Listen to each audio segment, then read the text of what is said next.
Hoje eu quero te contar como a escolarização obrigatória mudou o mundo. Nessa série de vídeos, nós estamos refletindo sobre o livro Emburrecimento Programado e hoje nós vamos meditar, refletir aqui os capítulos 2 e 3, as partes 2 e 3 do capítulo 2. Então, vamos lá. Nossa modalidade de escolarização compulsória é uma invenção do estado de Massachusetts por volta de 1850. Estima-se que 80% da população de Massachusetts resistiu com armas por vezes, e o último ponto de resistência foi Barnstable, no Cabo Cod, onde não se renderam até a década de 1880, quando a área foi ocupada por militares e as crianças tiveram de marchar para a escola sob escolta armada. Eis uma coisa curiosa para se pensar. O escritório do senador Ted Kennedy publicou um documento há não muito tempo afirmando que antes da educação compulsória, a taxa de alfabetização em Massachusetts chegava a 98% e que depois dela nunca ultrapassou os atuais 91% em 1990. Eis outra curiosidade para se refletir. O movimento de educação domiciliar cresceu silenciosamente a um ponto em que 1,5 milhão de jovens estão sendo educados apenas por seus próprios pais. No mês passado, a imprensa divulgou a impressionante notícia de que, quanto à habilidade de raciocinar, as crianças educadas em casa são aparentemente 5 ou até 10 vezes superiores aos seus pares educados formalmente. Ponto 3. Não acredito que nos livraremos das escolas a curto prazo. Certamente eu não viverei para ver isso. Mas, se queremos mudar o que está rapidamente se transformando em um desastre de ignorância, temos de perceber que a instituição escolar escolariza muito bem, embora não eduque. Essa é uma característica inerente à sua concepção. A culpa não é dos professores ruins ou da falta de investimento. É simplesmente impossível que a educação e a escolarização sejam a mesma coisa. Guarda isso que a gente vai refletir sobre esse ponto. As escolas foram projetadas por Horace Mann, Sears e Harper, da Universidade de Chicago, Thorndike, da Faculdade de Pedagogia de Columbia, e por alguns outros homens para servirem de instrumentos ao gerenciamento científico de uma massa populacional. O objetivo das escolas é produzir, através da aplicação de fórmulas, seres humanos formulares, cujo comportamento pode ser previsto e controlado.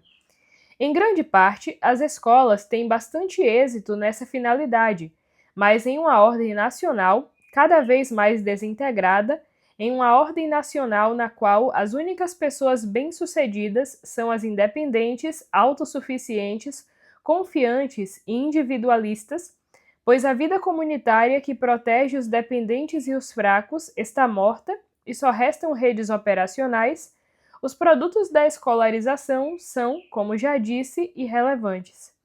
Pessoas bem escolarizadas são irrelevantes. Elas podem vender filmes e lâminas de barbear, organizar papeladas e falar ao telefone, sentar indiferentemente diante de uma luminosa tela de computador, mas como seres humanos são inúteis. Inúteis para os outros e para si mesmas. Esse é um ponto também que eu quero comentar contigo. A desgraça cotidiana que nos assola, creio, se deve em grande parte ao fato de que, como Paul Goodman disse há 30 anos, forçamos as crianças a crescer no absurdo. Qualquer reforma na escolarização tem de lidar com seus absurdos. É absurdo e contrário à vida fazer parte de um sistema que nos obriga a ficar sentados, confinados, juntamente com pessoas que têm exatamente a mesma idade e pertencem à mesma classe social. Na prática, esse sistema nos separa da imensa diversidade da vida e da sinergia da variedade. De fato, ele nos distancia do nosso próprio passado e futuro, isolando-nos em um constante presente muito similar ao que faz a televisão. É absurdo e contrário à vida mover-se de uma cela para outra ao soar de um gongo durante todos os dias da sua juventude natural. em uma instituição que não lhe concede nenhuma privacidade e que inclusive o segue até o santuário do seu lar, exigindo que você faça o dever de casa que ela lhe atribui. Como aprenderão a ler? Você pergunta. E minha resposta é: lembre-se da lição de Massachusetts, quando, em vez de uma vida compartimentada em salas divididas por faixa etária, damos às crianças vidas completas. Elas aprendem a ler, escrever e fazer contas aritméticas com facilidade. Se essas coisas fizerem sentido para o tipo de vida que se desenvolve ao seu redor. Mas não se esqueça de que nos Estados Unidos, quase ninguém que lê, escreve e faz contas aritméticas é muito respeitado. Esta é uma terra de faladores. Pagamos melhor aos faladores e admiramos mais os faladores. Logo, nossas crianças falam constantemente, seguindo os modelos públicos da televisão e dos professores da escola. Já se tornou muito difícil ensinar o básico, pois isso já não é mais de fato básico na sociedade que criamos. Pois bem, eu quero refletir contigo sobre 2 pontos.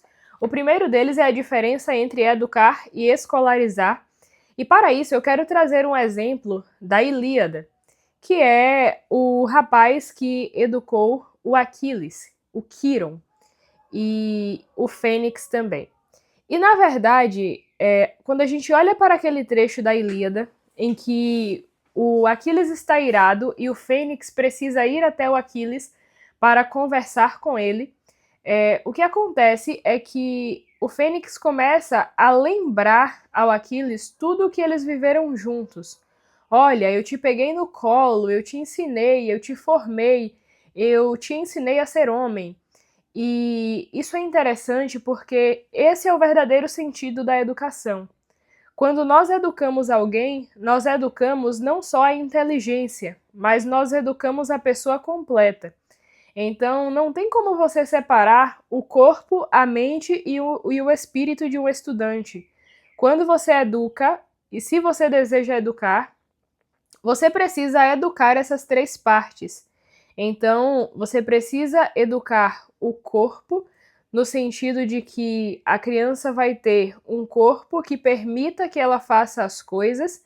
Você vai precisar educar a inteligência e você também vai precisar educar a parte espiritual dessa criança.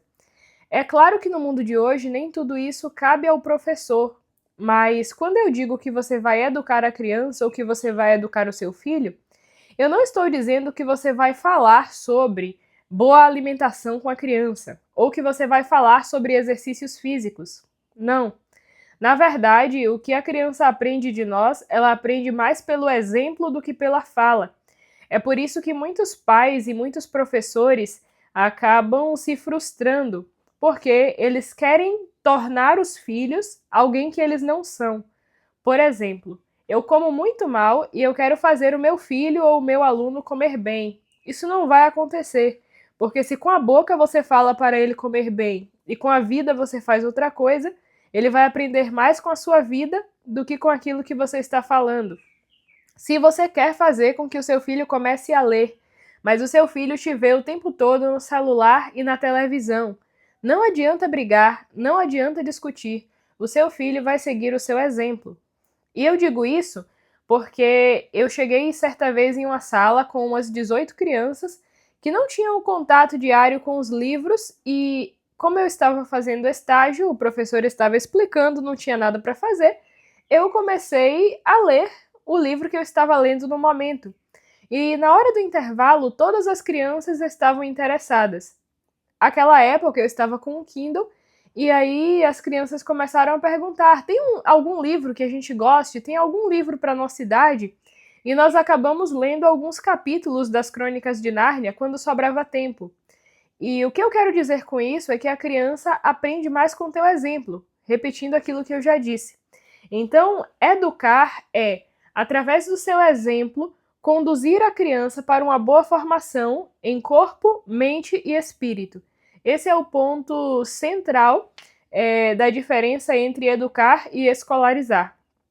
Já escolarizar é ensinar a criança a como ser bom na escola. E não necessariamente quem vai bem na escola está bem educado. Por quê?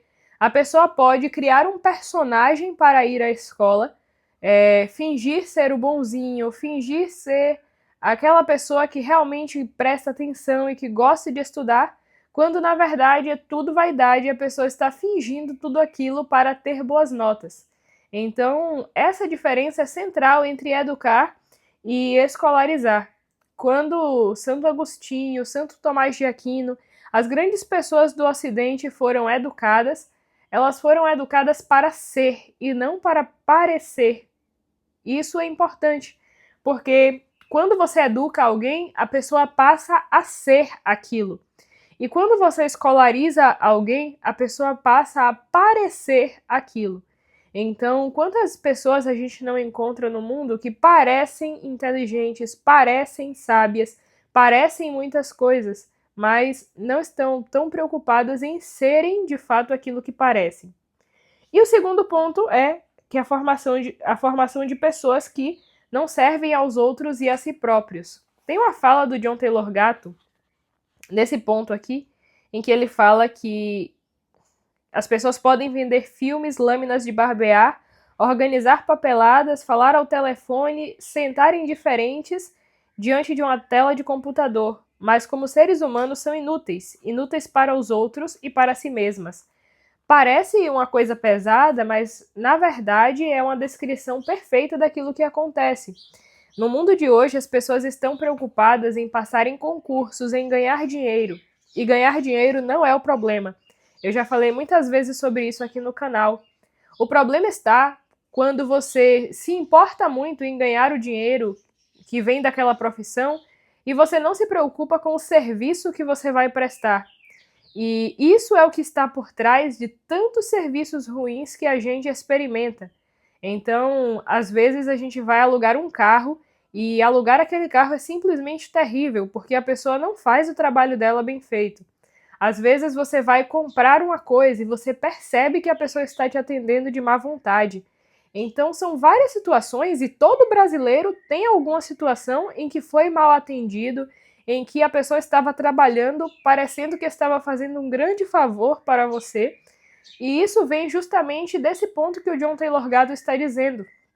Nós ensinamos as pessoas a entrarem nos lugares, parecerem indiferentes, conseguirem uma posição, e as pessoas focam muito no dinheiro que vão ganhar, nos cargos que vão ter, mas não se preocupam nas pequenas coisas que são necessárias para chegar até lá.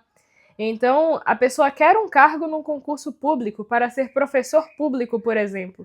Mas a pessoa não se preocupa se ela vai de fato ensinar as crianças e o que é que ela vai ensinar mesmo.